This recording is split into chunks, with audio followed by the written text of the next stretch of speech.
Saya pikir saya sebagai anak Betawi yang mengalami 2 kali gusuran ya, dari Senayan Simpruk ke Rawa Simpruk.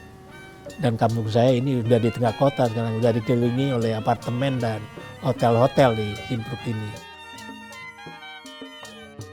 Jadi perubahan, perpindahan penduduk ya, saudara-saudara saya yang tidak lagi sekampung, tentunya membuat kenangan yang masing-masing berbeda ya. Artinya yang dulu kita atau Babe atau masyarakat di Rawa Simpruk itu di Simpruk ngaji bersama-sama, berjalan ke pengajian atau berlatih bermain rebana dan kesenian-kesenian yang ada itu akhirnya terpencar. Dan ini sebuah pemandangan yang sangat berbeda dengan Jakarta di waktu saya masih kanak-kanak.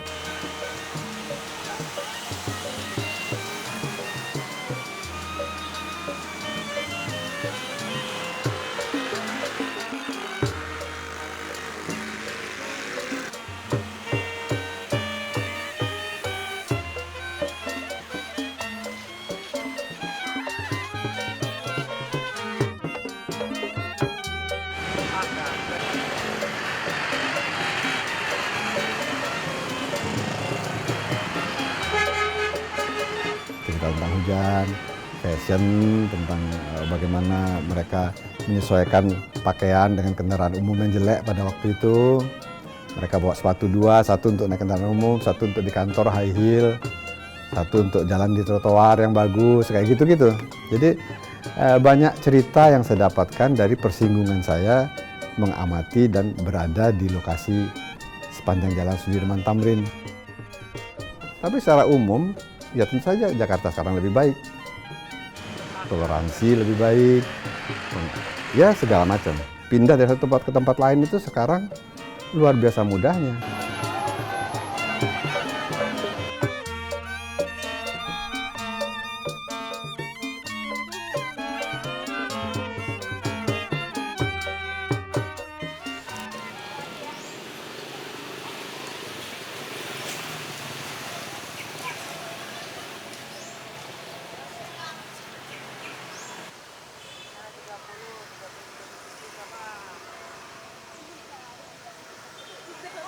Dan saya banyak melihat pelukis-pelukis yang dari luar Jakarta, pelukis urban katakanlah.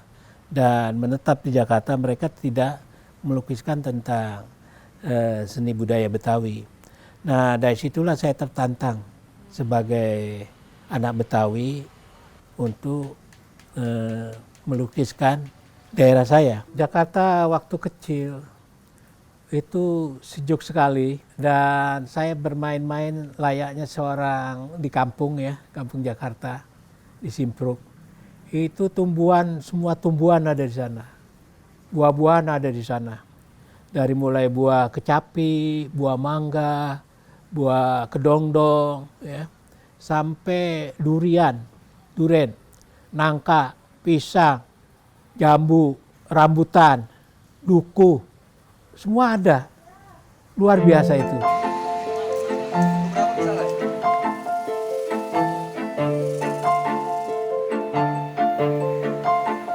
Kita jalan di tengah hari bolong, ya, jam 12-an, itu tidak panas karena pohon rimbun sekali.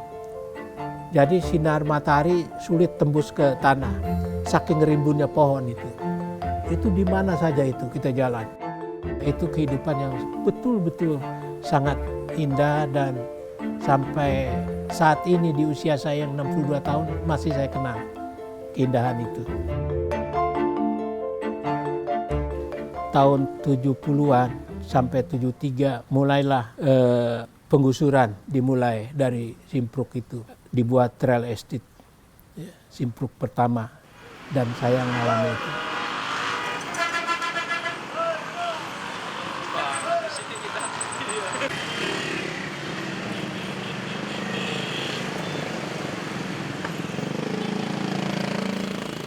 Dan dari situlah mulai berubah ibu kota. Mulai perlahan-lahan kampung, pohon-pohon mulai ditebangi untuk pembangunan perumahan. Dari situ penduduk asli juga bergeser ke agak pinggiran, ke Rawasimpruk. Rawasimpruk juga yang tadinya subur, makmur, berbagai buah-buahan ada di situ, akhirnya juga tak luput ditebangi karena dibuat kapling-kapling bagi masyarakat Simpruk yang berpindah ke Rawasimpruk sampai saat ini.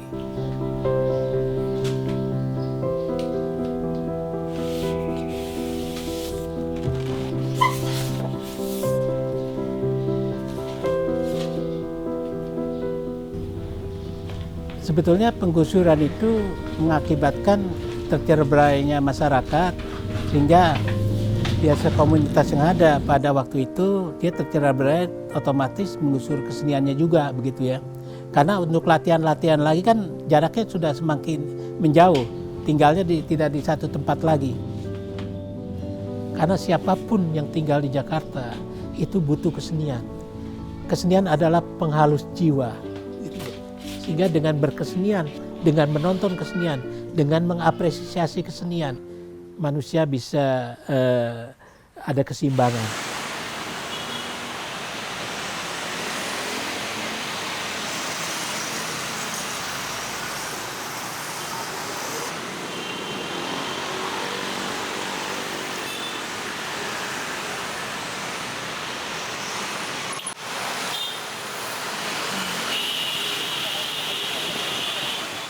Jadi pada usia 10 tahun saya menjadi fotografer, dan semenjak itu foto menjadi medium saya untuk menceritakan hal-hal yang saya anggap penting untuk diceritakan kembali. Akhirnya keputusan saya adalah memotret kota ini yang memang penduduknya sudah 12 juta juga pada tahun 90. Jadi saya memotret transportasinya, orang-orang yang hidup di bawah jembatan layang, pasar-pasar, trotoar, segala macam. Dan saya merasa asik memotret mereka. Umpamanya perubahan di Jakarta ya, perubahan Car Free Day itu kan dulu nggak ada. Pada waktu itu kita nggak punya ruang publik sama sekali. Pada era 90-an gitu ya. Satu-satunya ruang publik itu adalah mall. Walaupun itu dalam perdebatan tidak termasuk ruang publik menurut para ahli tata kota, tapi pada waktu itu tidak ada ruang publik yang normal seperti di tempat lain, maka mall jadi ruang publik.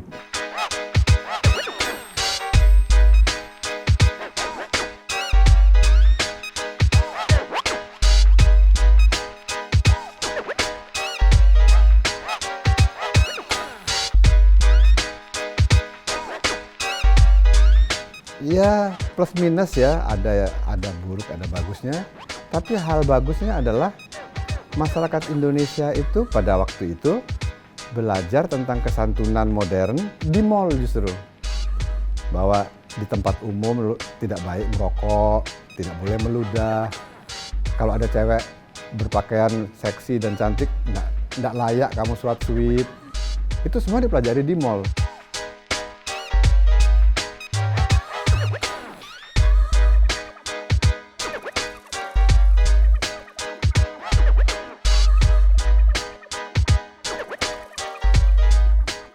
Jadi arsitektur itu menarik dalam buat saya kaitannya dengan manusianya. Makanya yang saya perhatikan adalah trotoar. Bagaimana trotoar yang dibangun ini umpamanya membuat perempuan nyaman pakai high heel sehingga dia nggak bawa sepatu dua. Bagaimana fashion jadi berubah karena angkutan umum sekarang menyediakan penyejuk ruangan yang bikin dia bisa pakai mantel, pakai jas dan tetap rapi.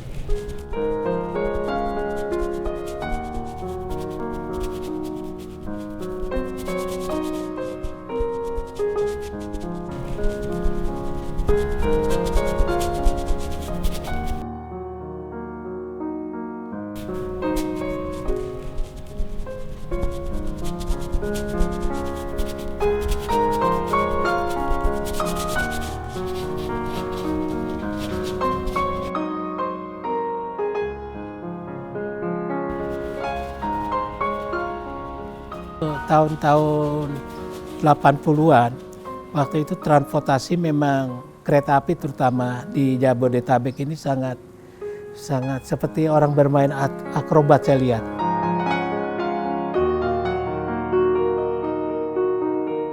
Itu bayangkan, orang naik sampai ke atas gerbong kereta api, di bawahnya sudah tidak muat lagi. Mereka naik ke atas dan mereka santai banget naik ke atas, biasanya sambil main gaple gitu loh.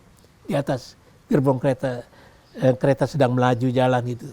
Mereka bercanda dan mereka menikmati sekali transportasi itu. Dan saya melihat itu sebagai akrobat kehidupan.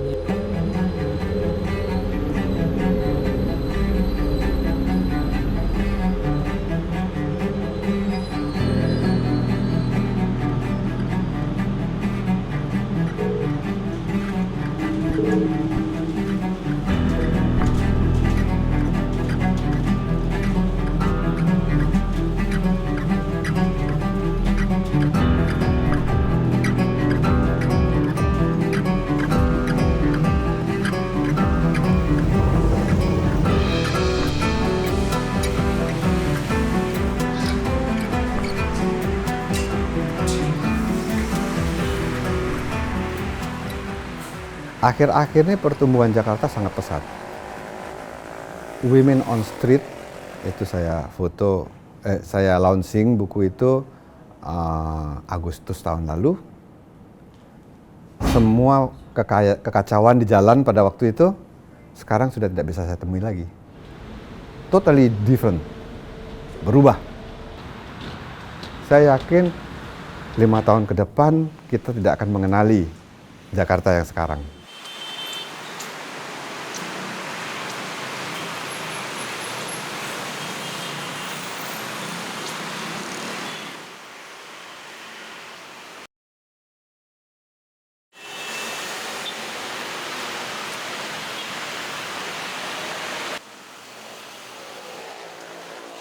Pada foto-foto metafor umpamanya, saya punya foto metafor kucing mati kering di jalanan, bis melintas dengan cepat dalam kecepatan pelan, jadi blur. Itu menggambarkan bahwa ya kota ini keras, kalau kamu nggak cepat, nggak tangkas, nggak pintar, ya sudahlah dilindas kamu, jadi bangkai kering gitu. Itu sebuah metafor. Tapi ya juga ini kota yang penuh dengan mimpi dan mimpi-mimpimu bisa direalisir di sini. Pulang sini ya. 1, 2, ah.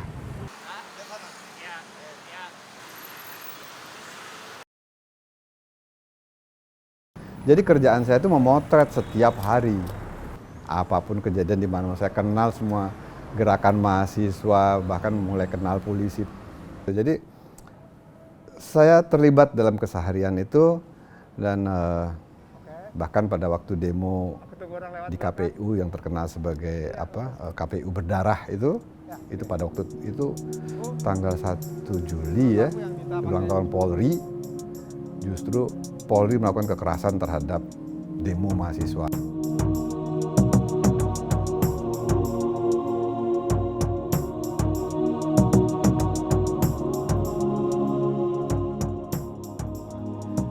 Waktu itu saya lihat mereka menggebuki seorang perempuan dan ditembak setelah jatuh di aspal. Seseorang menggendongnya. Samar-samar saya mengenali orang itu. Tapi yang lebih memukau saya adalah adegan itu, bahwa seorang laki-laki yang adalah kameramen menggendong wanita yang sudah berdarah dan pingsan.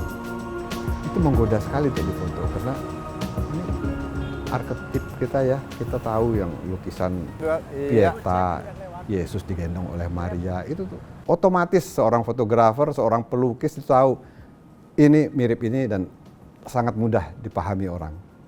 Dan itu godaan untuk memotretnya besar. Dita, dari posisiku bagus. Tapi pada waktu itu saya mengambil keputusan, enggak. enough. Ini cukup. Foto sudah tidak terlalu bercerita. Di sini saya dituntut sebagai manusia menolong korban. Karena saya dulu lahir sebagai manusia, bukan sebagai fotografer. Fotografer datang belakangan. Jadi ini urusan kemanusiaan harus duluan. Dan itu saya bersyukur bahwa saya mengambil keputusan itu dalam sepersekian detik.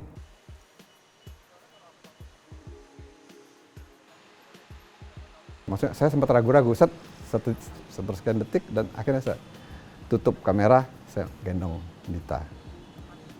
Yang ternyata mungkin menyelamatkan nyawanya atau apapun, tapi terlebih-lebih karena saya menyelamatkan ideologi saya sendiri, bahwa saya itu terlahir sebagai manusia, bukan sebagai fotografer.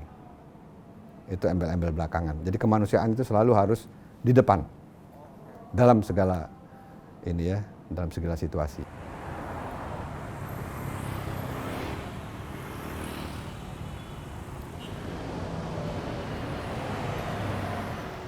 Saya sangat bangga bahwa saya mengambil keputusan itu. Buat saya itu foto bagus tidak terlalu berarti. Akhirnya saya menjadi manusia.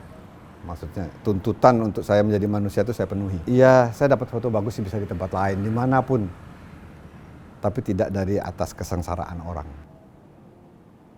Dimana saya mengorbankan kemanusiaan demi foto bagus, itu enggak. Sementara aku mau motret di sebelah sini.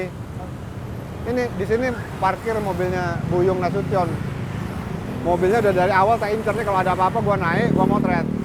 Terus rupanya Dita dihajar di sebelah situ ya. Jadi waktu aku turun, aku melihat ke sana, kamu udah bopong dia, dan aku merasa ya sudah selesai tugasku memotret. Aku merasa ya ini kemanusiaan. Jadi memang harus menolong manusia dulu. Buatku sejarah ini bukan sejarahku sendiri. Ini bukan milikku tapi milik kalian. Karena mungkin kalau nggak ada kalian, aku udah mati kali ya waktu itu kan. Nggak ada yang nolongin kan. Kan waktu itu polisi udah mau ngambil aku kan gitu kan. Tapi udah keburu kamu ambil sama Bang Erik gitu kan. Jadi aku ngerasa ya sama mereka berdua karena ya sejarah ini bukan sejarahku sendiri. Ada peristiwa Semanggi, peristiwa di mana-mana itu lepas gitu. Yang penting kita rekam, kabarkan ke dunia. Tapi pada titik 1 Juli 99 kita terkapar dengan darah, diem kosong itu ininya, sekitarnya kan pada dipukul ke belakang. Titik itu karena Dita kan, titik itu yang mengubah. Waktu itu ya, wah ini panik kan, ini kondisi Dita gimana gitu kan. Udah nggak mikir apa-apa lagi. Ya. Terus setelah itu saya ingatku masuk ke sana. Masuk. Iya, kita masukin dulu ke dalam. Waktu mengenang 20 tahun peristiwa itu, menurut saya kami membicarakan merefleksikan, memberi makna pada kejadian itu. Sebenarnya apa yang terjadi dan apa maknanya buat kita, buat Lexi, buat saya, buat Dita. Kesimpulannya juga, iya, saya belajar banyak juga bahwa buat Dita itu peristiwa penting sekali, buat Lexi juga, dan ternyata buat saya juga. Hari ini seperti biasa kita kuliah menggambar model, ya. Perhatikan karakteristik dari saudara Teddy, ya. Perbandingan ukuran antara hidung, mata, bibir, ya. Lalu perbandingan ukuran dari wajah, leher, dan badan. Perbandingan ukurannya diperhatikan, itu pertama kali di sketch ya. Sekarang kita mulai siap untuk digambar.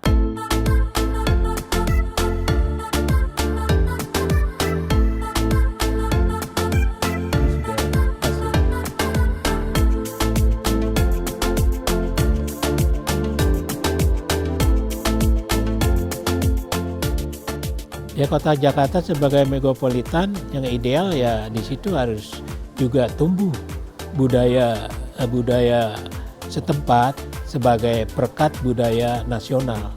Jadi budaya nasional pun tumbuh di Jakarta ini sebagai pendamping budaya lokal, budaya Betawi. Jadi bersama-sama tumbuh di ibu kota ini. Ya kalau berandai-andai karena kampung saya sudah habis ya, ya paling tidak kampung yang di tengah kota itu difasilitasi dengan jalan-jalan yang baik, penerangan yang baik, sanitasi yang baik, perairan yang baik oleh pemerintah DKI Jakarta, sehingga tidak ada lagi jalan-jalan yang rusak di kampung di tengah kota begitu ya. Kenyamanan ini harus dibangun oleh Pemda DKI, sehingga perbedaan antara kampung di tengah kota dengan katakanlah real estate dengan kondominium, ya, apartemen, hotel itu tidak terlalu mencolok. Semenjak itu baru 20 tahun kemudian ada gerakan yang menuju kepada tumbangan smartphone. Jadi aku membaca semua tanda-tanda, kira-kira gitulah. Aku tuh membaca tanda-tanda apa ya kelemahannya jenderal besar itu kan mereka mana-mana tidak ada cara untuk protesnya. Jadi kalau dibilang enak zaman Uto itu ya gila aja loh, semakin tidak ideal. Di balik itu semua memang ada kekejaman. Bapak ini saya foto setelah jadi perkebunan tidak boleh karena tanah itu bergajah untuk ngasih makan sapi-sapinya sepatok. Di Facebook dia bilang ini foto jenis masyarakat ya, kaya, miskin, suku, macam-macam itu.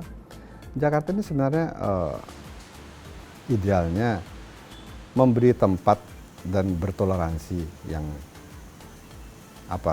cukup baik kepada semua kelas. Jadi Jakarta ini milik kita bersama. Kota besar itu memungkinkan orang hidup berbeda dengan orang lain.